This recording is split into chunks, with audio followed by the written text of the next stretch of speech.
I'll divorce a slave who doesn't do housework, huh?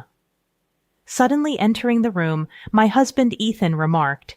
He was smirking and looked down on me, sat in a chair for a while. I'm already doing you a favor by putting up with you, useless. Hurry up and get dinner ready. Ethan was livid. To my horror, he even kicked my belly, which was in its 9th month of pregnancy. Caught off guard, I, along with the tablet I was holding, tumbled down from the chair onto the floor. In that falling moment, I tried to protect my belly. The pain from the fall shot through my entire body. Beyond my initial scream, I couldn't utter a word due to the pain, and clutched my belly desperately. Ethan kept kicking me and was like, "Get up and do your job," when suddenly an angry voice yelled at him from somewhere. What awaited such a husband after this incident was my name is Yvonne Dawson, 29 years old, living with Ethan, my husband who's 3 years my senior, though soon we're going to be a family of 3. Actually, a new life is growing inside of me, now in my 9th month of pregnancy with our first child. I often find myself cluelessly reading maternity magazines, somehow making it through the stable period of pregnancy. But that doesn't mean I've been at ease. Every day is a mix of finding out what I shouldn't do and what might be best for the baby at this stage. Morning sickness, which I had only seen on TV dramas, was far more grueling in reality. Alongside realizing the challenges of childbirth, I've also come to appreciate the greatness of motherhood, hoping that my baby would be born safely. I've eagerly awaited the day. However, something started to trouble me. It was about Ethan. When I told him about my pregnancy, he was like, "All right," pumping his fist in the air and cheering. I believed we'd have a happy family life, picturing a bright future full of smiles with Ethan and our soon-to-be-born baby. However, as I grappled with the uncertainties of my first pregnancy, feeling unwell, unable to move as usual, or bedridden due to morning sickness, Ethan began to change. "I'm home! Why the hell are the lights off?" Ethan's voice cut through the darkness. "Sorry, I've had bad anemia since this morning," I replied weakly. "So you haven't done anything again?" "Yes, that's why I tried calling to let you know. Maybe you could grab something to eat or buy something on your way home.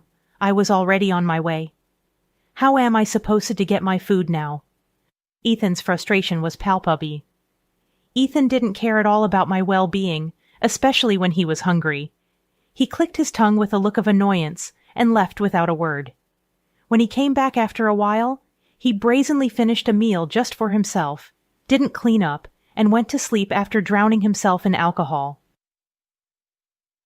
After watching Ethan go to his room, I managed to get up and ate whatever I could for the sake of my baby. Sitting in the silent living room, I became sad, and tears welled up in my eyes. The happy family life I had dreamed of until the other day seemed to be crumbling so quickly, and I couldn't process it. I and Ethan, in the vernacular, had a workplace romance.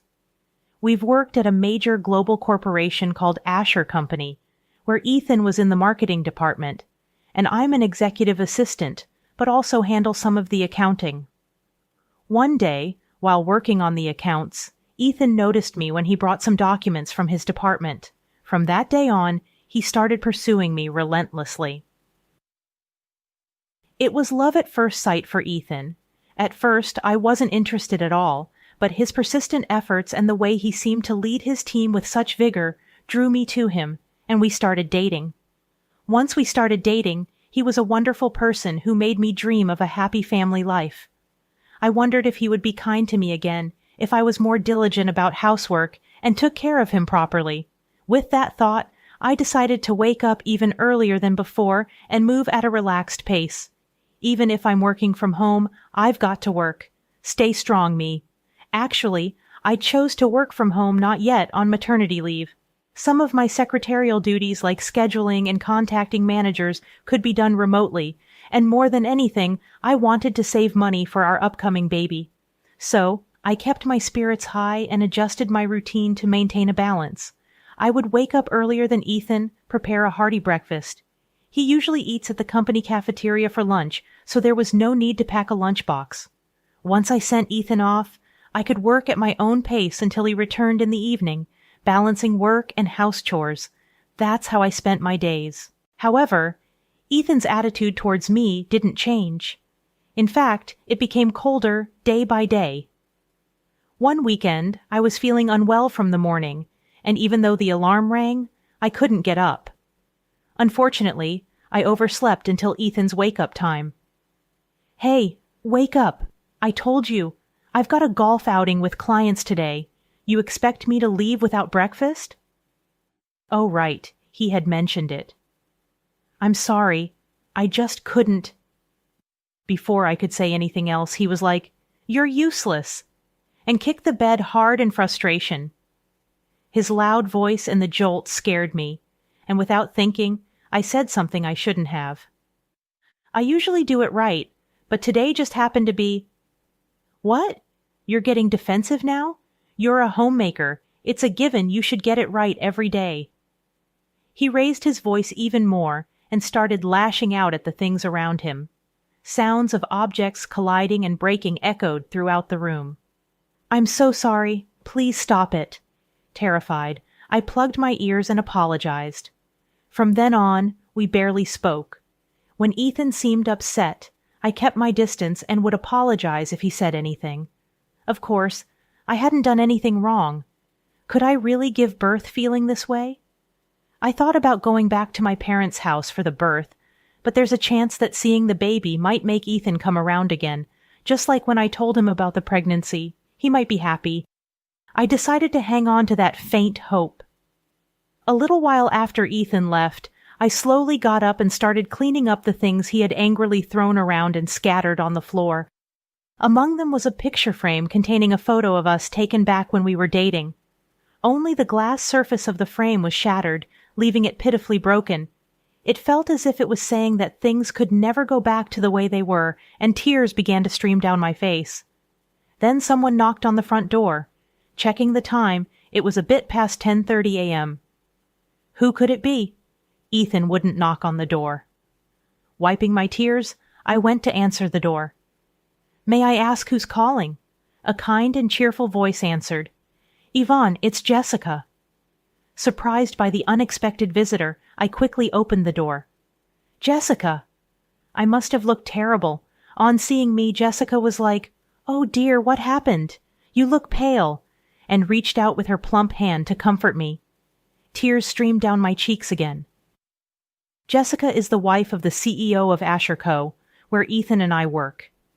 We became close through my grandfather, and since Jessica doesn't have children of her own, she dotes on me as if I were her daughter. Before my pregnancy, I used to visit Jessica and learned flower arranging from her. Back in the day, Jessica used to be a flower arranging instructor, and since I love fresh flowers, she decided to teach me. This might be the first time Jessica visited me. I told Jessica everything that happened since Ethan changed. Seeing the state of the room, Jessica sensed that something was amiss. "Did you talk to someone about this?" "No. I believe it's an issue between the two of us. Maybe I'm the one to blame for not behaving the way Ethan wants. I've never had kids, so I can't pretend to know everything, but I can tell that treating you, who's carrying such a precious life, like that is wrong," she said, standing up for me. She was like, "If he acts like that at home, I bet he's no different at work." It seems she speculated that Ethan's behavior wasn't just because of my pregnancy, but might be rooted in his character. She was also like, "Sounds like a typical case of once you've caught the fish, you no longer feed it, doesn't it?" After listening to my whole story, Jessica cleaned up the mess and made me chicken soup. She originally came to bring me nutritious meals and fruits suitable for pregnant women after researching what would be best for my condition. "If anything happens, call me right away, any time. I'll rush over for you, Yvonne." "Thank you, Jessica." I waved goodbye, looking back several times as she left. I felt relieved having talked to Jessica, and the food she brought gradually restored my strength. Then, on a day off, Ethan, who had been out drinking the night before, didn't wake up at his usual time.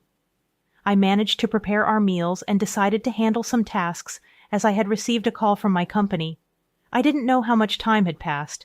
I had just finished an important meeting and was chatting with a colleague I hadn't seen in a while. Suddenly, the door burst open without a knock. Startled, I looked over to see Ethan glaring at me with furious eyes. "Who are you talking to while I was trying to rest? You seem to be enjoying yourself. Cheating, huh? Must be nice." He approached me with big steps, saying, "You're pretty useless. I'll divorce a slave who doesn't do housework, huh?" He smirked and looked down at me, who was sitting. He seemed to have misunderstood that I was cheating over the phone. "I was just working."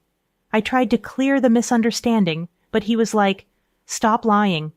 I'm already doing you a favor by putting up with you. Now get me some food." In a fit of rage, shockingly, he kicked the leg of the chair. I was sitting on the chair with all his might. Caught off guard, I tumbled to the floor along with the tablet I was holding. I'm gonna fall. The moment I thought that, I protected my belly, but the pain from the fall resonated throughout my body. After my initial scream, Ethan kept kicking my belly, now 9 months pregnant, repeatedly, and was like, "You think you can mock me?" Desperately protecting my belly, I was like, "Stop," squeezing out my thoughts that couldn't be voiced. Suddenly a loud voice rang out towards Ethan. "What the hell are you doing to Yvonne?" The voice was coming from the tablet that had fallen with me. The tablet had propped up against the leg of a table and was showing my situation to someone remotely connected. Ethan, unaware of the situation, stopped his kicking at the sound of that deep, angry voice. The voice was so loud for a phone call. Ethan thought I had dropped a phone, but he was taken aback when he bent down to check. He was met with a fierce gaze from the screen. The pain became unbearable, and I mustered up enough strength to speak. "Please call an ambulance." Feeling pain like I never had before, I felt like I might lose consciousness any moment, but I managed to get those words out. "First a drama, now you're pretending to be ill," Ethan scoffed at my plea, as if it meant nothing. But from the tablet, another voice boomed. "You fool! You think her agonizing cry is her faking it? Call an ambulance now!" "Who's been yelling this whole time? Who are you?" Ethan was ready to berate the person on the screen, but turned pale when he saw who it was. "I'll call the ambulance, Mr. Waller." On the screen were the familiar faces of the CEO from Wall Street Co., Mr. Waller, and an older man unknown to Ethan. "Ethan, I heard everything. How foolish can you be? Do you even consider yourself a human? It's just some rough play, you know, isn't it?" Ethan's pathetic excuse was met with another shout from the older man. "You monster! Who the hell kicks a pregnant woman's belly multiple times, and especially my precious granddaughter, Yvonne?" "Who are you, man?" The one to calm down the furious Ethan was Mr. Waller, the CEO of Wall Street Company. "Ethan, don't you recognize the chairman of our company, Mr. Samuel Asher? And you didn't know that Yvonne is his granddaughter." Those words were hard to believe for Ethan, and for good reason. Ethan had no idea that I, Yvonne, was the granddaughter of the chairman of Asher Company, Samuel Asher. The reason being that my father had chased his dream since his student days and didn't take over my grandfather's business. Moreover, after Samuel became the chairman, he rarely showed his face at the company, so he was somewhat of an enigma. The company name is Asher, so probably Ethan didn't connect my original name, Yvonne Ashfield. However, I wasn't planning on keeping it a secret forever. I wanted Ethan to meet my grandfather, and Ethan had even said he was going to greet him. I was planning to introduce them as a kind of surprise when they met. I bet Ethan never dreamed that they'd meet while he was seen being aggressive towards his wife. Seeing Ethan pale and dumbfounded, Mr. Waller added insult to injury. "We'll have to think about your position in the company. Please wait, Mr. Waller. I really didn't mean any harm. I was just trying to—" As he began to explain, the ambulance that Mr. Waller had called arrived, and around the same time, Jessica, who must have received a call from Mr. Waller, showed up. As the paramedics lifted me onto the stretcher, Ethan tried to grab my hand, but Jessica shoved him away. "Back off! If anything happens to Yvonne or her baby, I'll never forgive you, even if they're both fine." Saying this, Jessica gave Ethan a disbelieving glare. Turning to the tablet displaying Mr. Waller and my grandfather, she was like, "I'll be accompanying her," holding my hand tightly, and boarded the ambulance with me. As I was loaded into the ambulance, my already fading consciousness began to slip away. I could faintly hear Jessica's voice calling out my name. It seemed to fade as my vision turned black. I wondered how long I was out. Feeling a brightness, I opened my eyes. "Where am I?" Murmuring this, I looked around. Then I heard someone was like, "Yvonne, oh thank goodness, I'm so sorry. Yvonne's awake now." That was Jessica, crying out and pressing the nurse's call button. From the other side, I could hear my grandfather Samuel's voice. "Yvonne, thank God the baby's fine too. Grandpa, Jessica." As my hazy mind started to clear, I remembered that I was pregnant and had been violently attacked by my husband, Ethan.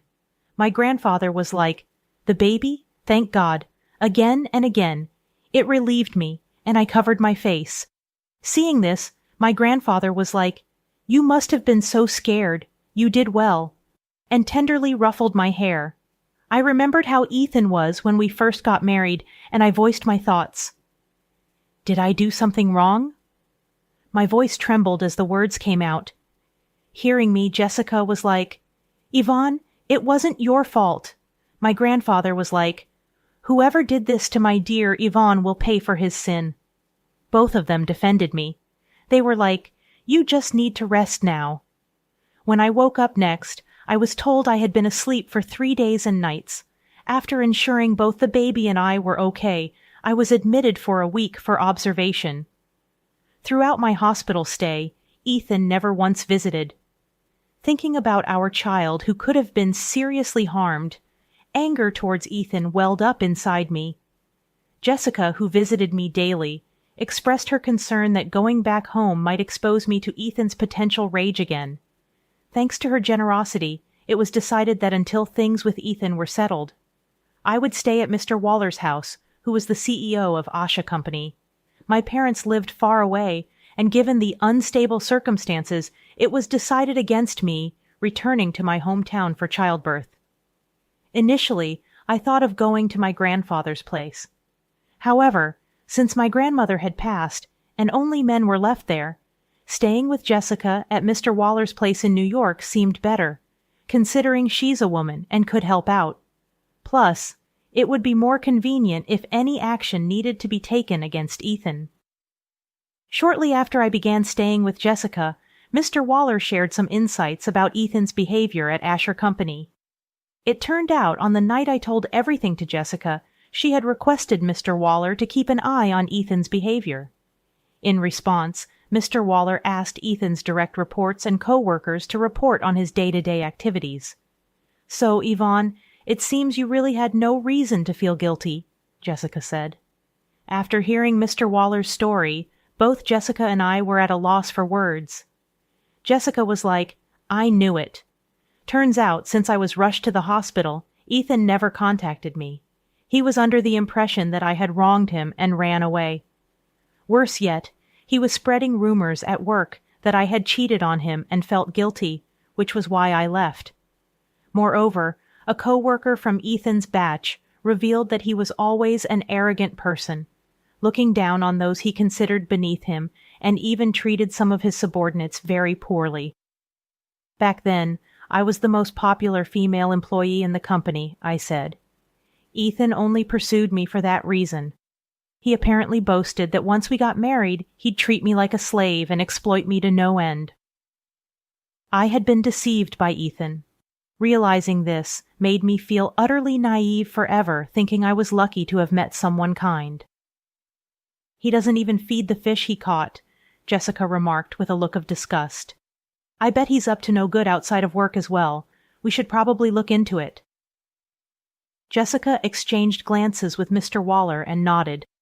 She was like, "Wait here," giving me a reassuring pat on the shoulder before heading deeper into the room. She returned in less than 5 minutes, handing me a business card. "This person's willing to really listen to you, so you might want to consult with them." When I looked at the card, I realized it belonged to an attorney.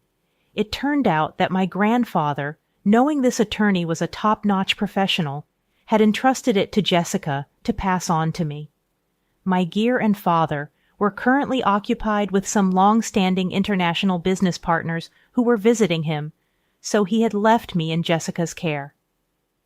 The chairman was really concerned about you. He told me he wishes he could be by your side during this time, but he wants you to stay strong and do your best. I see, just like grandfather, I whispered to myself in my heart. Growing up, I'd always seen my grandfather as someone who prioritized work and business associates over family matters. He was very strict in that regard. I was Grandpa's favorite, so I've been watching my grandfather since I was little. Although he always seemed stern in his work and even came off as cold when I was a student, I knew the love he'd shown me when I was little, so I always adored my grandfather. With the encouragement from someone as dear to me as my grandfather, I decided it was time to face Ethan Hedon and figure out the direction of my life. And when I had the attorney look into various things, the revelations just kept coming. It turned out that Ethan was an unbelievable person. Firstly, he had framed me as the unfaithful wife who had run off, but investigations revealed he had relationships with multiple women, including a receptionist at Asher Company. Upon Mr. Waller conducting an internal investigation at Asher Company, suspicions arose that Ethan was embezzling company money trying to pin the blame on me, who also worked in accounting. Soon after, my cell phone rang. Of course, it was Ethan. "What the hell is going on?" he shouted, the anger evident in his voice. I no longer found him intimidating, responding in a calm yet cold manner. "Should I assume you've received the certified mail I sent?" "Why are you talking so formal and distant?" Ethan asked. "Oh, haven't you read it? I can't forgive what you did to my unborn child. At the same time, I truly hope to become strangers with you. That's why I sent that." "What?" "You're the one who cheated and just disappeared on me." Ethan's yelling hurt my ears. "Do you only have a brain to shout? I can hear you without you raising your voice. Satisfied now? Accusing me of something I didn't do while you've been having fun cheating with multiple people." With a hint of sarcasm, I made it clear, I know everything. Ethan was like, "Hang on, how do you know all this?" Getting into a panic, but I continued without hesitation. "You really haven't read it, have you? I had investigated everything. We have more than enough evidence. And also, the mail I sent was about my personal claim for damages. But for your misdeeds at Asher Co., their legal counsel will be in touch. Brace yourself." Upon hearing this, Ethan must have turned pale as a ghost, sweating profusely.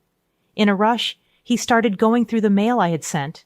The rustling sound of papers was evident. And once he realized that even the company matters were known to me, and given the mention of the company's lawyer, he probably felt the weight of the situation and tried to turn things around. "Come on, Yvonne. You don't want to break up with me right now, right? The baby, our baby, needs a father, right? Look, don't be foolish thinking about leaving, and about the company, they think you did it. I'll tell them they got it wrong, okay? Then it'll be like it never happened, right?" Such a selfish and advantageous proposition. Unbelievable reasoning.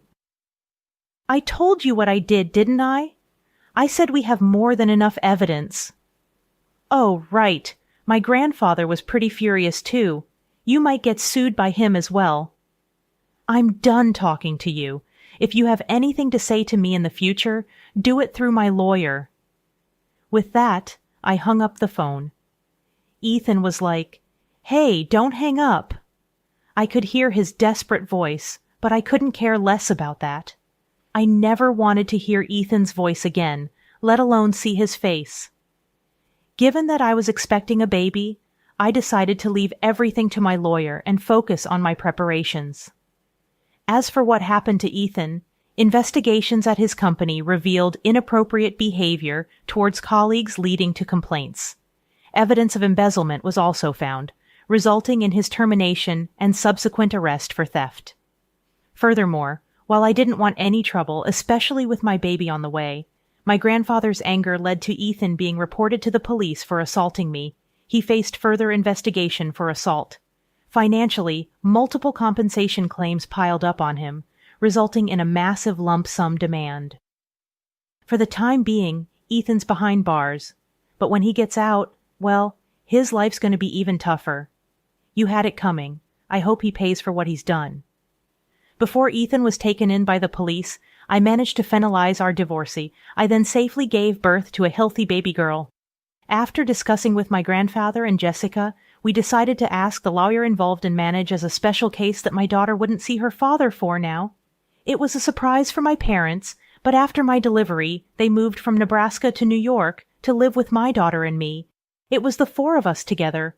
My parents also helped out with raising my daughter, allowing me to go back to work. By the time my daughter started elementary school, I was entrusted with significant responsibilities at work.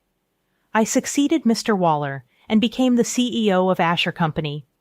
Following my grandfather's policy of not allowing the company to become stagnant, the CEO position rotates after a certain age. While working as a secretary and handling the finances, I'd been studying the ins and outs of the business. Had Ethan remained the person I met back then, maybe he'd be the CEO now. But looking at the path he chose, I can't help but pity him. I feel more resolved to be a leader who listens to everyone, ensuring we don't produce employees like him. I'm determined to follow in the footsteps of great men like my grandfather. Speaking of my grandfather, he's now retired as chairman and is completely smitten as a great-grandfather to my daughter. Though I've been through tough times, I feel